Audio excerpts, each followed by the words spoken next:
Hej, jeg hedder Rudi, og sammen med Camilla og Daniel ejer jeg Dirty Ranch Steakhouse.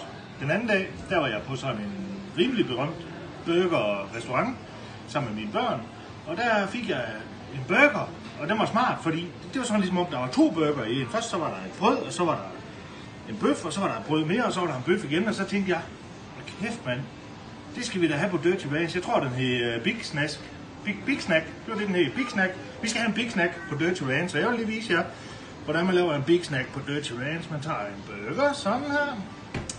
Så skal der lidt, vi skal lige have lidt af det her på.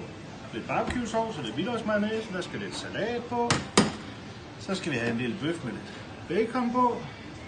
Og så skal vi have sådan en der på. Ja. Og det man så gør, når man skal have 2 i en burger, det er, at man tager et brød mere og starter forfra. Og så skal der godt med hvidløgsmayo på. Der skal lidt barbecue sauce på. Sådan der. Så skal der selvfølgelig lige lidt salat på. 4 pickles kalder vi den også. Sådan en Big Snack. Så skal der en bøf på. 1 kilo, det passer lige. Og det man så gør, det er, at man tager lige burgeren her og lægger ovenpå. Sådan der.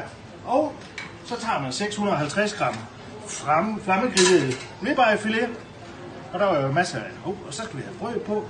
Og så topper vi lige op. Sådan her.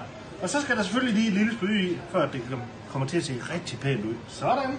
Og så skal vi have lidt pomfritter. Vi gør det sådan her. Voilà. Og så skal vi selvfølgelig have lidt hvidløgsmayonnaise. Sådan der.